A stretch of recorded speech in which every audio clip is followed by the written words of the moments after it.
Hello, my name is Hugo Camargo. I'm the head coach here of the junior department. I am also one of the tutors of the players that are more in the transition years, players that are about to go to college, and also in charge of the coordination of the tournament of these players that are here, annual players. And I have been working in Sanchez-Casal for almost 15 years. I started in Barcelona in 2005, and I had a little gap in between, and now I'm here in Naples since 2016. And I have been there in Barcelona taking many courses, not only at the academy but also outside the academy. International coach, easy coach, also some accreditations by the ATP. So I always been trying to be active with the accreditations in many different areas. Well, the pyramid, I think, is something that gives us the structure to work every day, something that allows to have players from different ages, different levels, also if that come with different also expectations, and just put them in the right place and around the right group. And also for the coaches, it gives them more clarity of what they need to be working on. I think that is important, that is not all based on the age of the player, which sometimes is the way the structure of the academies go, but more about the needs of the player, more about the stage of the player. And for that we take the 4 pillars. We take the tactical pillar, the technical pillar, the mental pillar, and the physical pillar. And I think that we evaluate what is the situation of the player, what are the needs of the player, and according to that we work on these necessities, on these needs, and that's how we structure our programs. From then on, we have goals that go from the short term, the mid term, and the long term, and we pretty much try to integrate all the pillars so that every day we are working in all of them. With all the things that we do on the tennis court, we try to address all the pillars.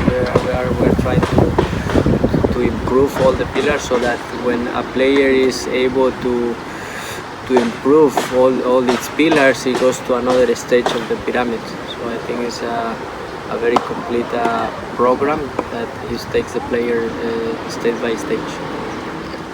The 360 is a system, a global system that is pretty much addressing all the needs from the player,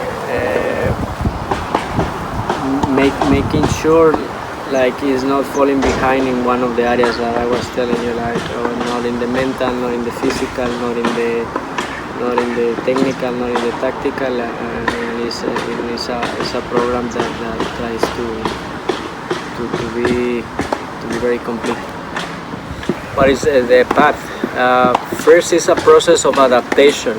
I think like players usually come to our place with a lot of expectations. Obviously, they have like this big dream of being professionals, playing in the big tournaments.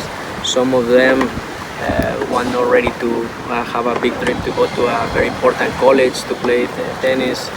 So they come full of expectations, but they don't have a lot of information of what it takes.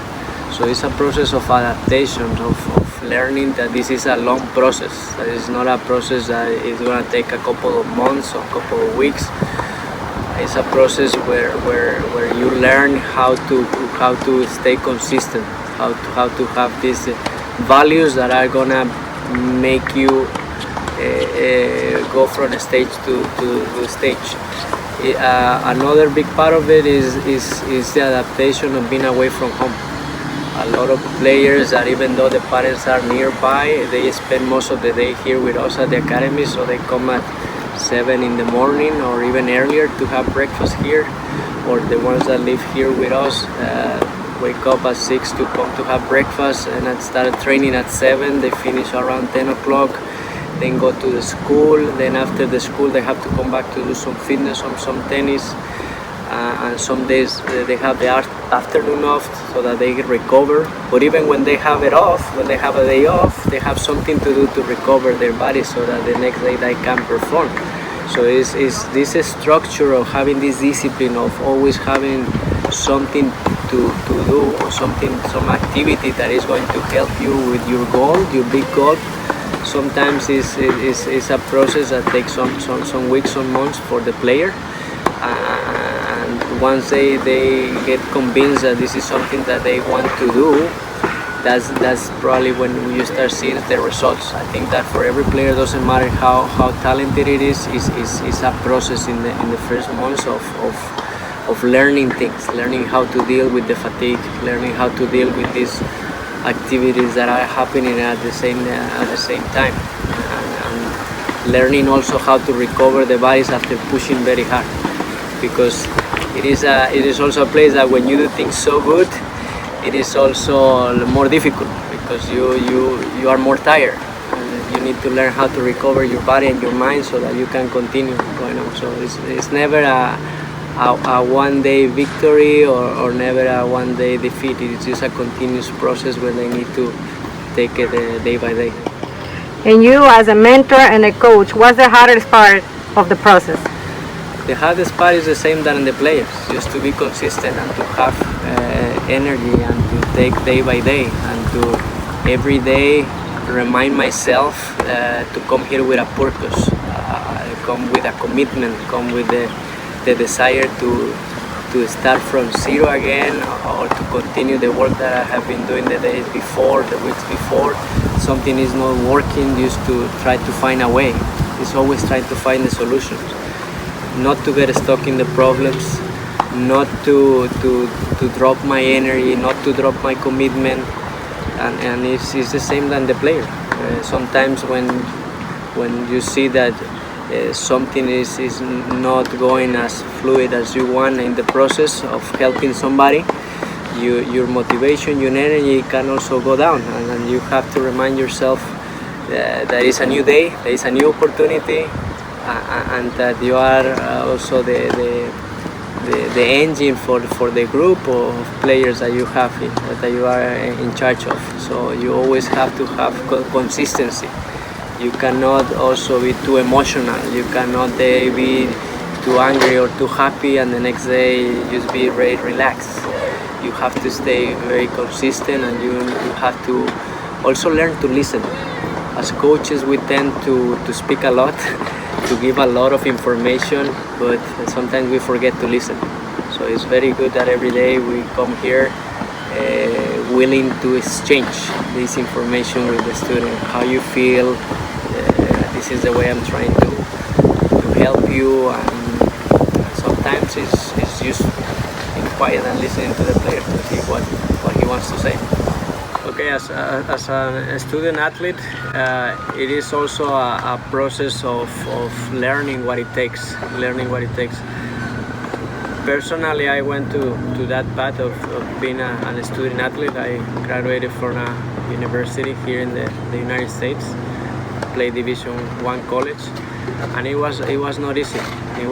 And for me, I didn't go to a tennis academy before that, so I got to learn how to manage the stress of being a student athlete once I was there in college. Our players here that are here in the academy, they have a taste of how it's going to be, and they get to learn how to do it, how to deal with the managing the time between the school and the sport. And that's something that it gives them a big advantage once they go to college. For me, one of the main things is to learn to manage the time.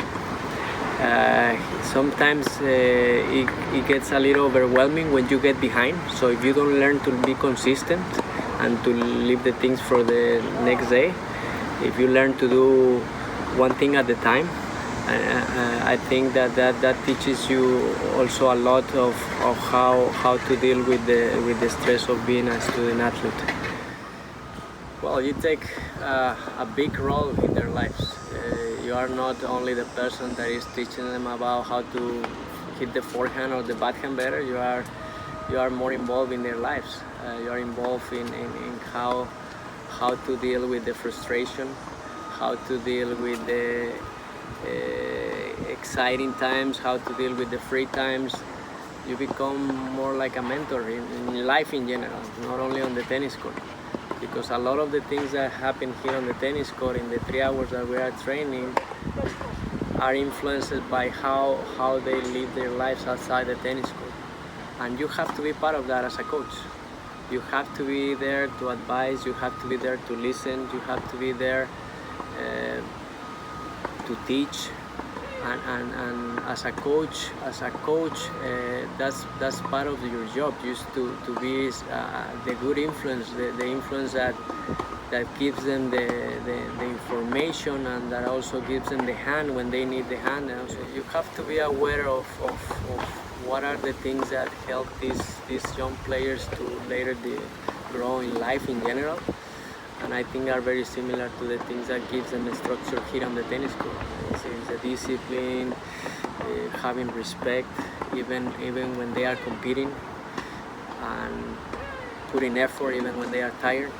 So being a coach here in AC, it means being part of their lives. That's something that it gives you so much joy when you finish a process, because you feel like you not only improve a forehand, but you also improve what the person has inside and what it takes with him to continue with the rest of their lives. And I have been lucky, and I have been long enough in this academy to have this type of experience with players that after 5-10 years they come back and you see how healthy they are in their lives and how well they have grown, and that's something that gives you the joy and gives you the passion to continue.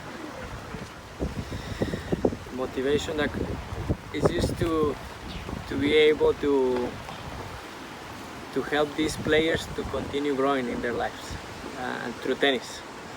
I mean, the tennis court is a big platform for them to learn so many things that later happen in just a regular life.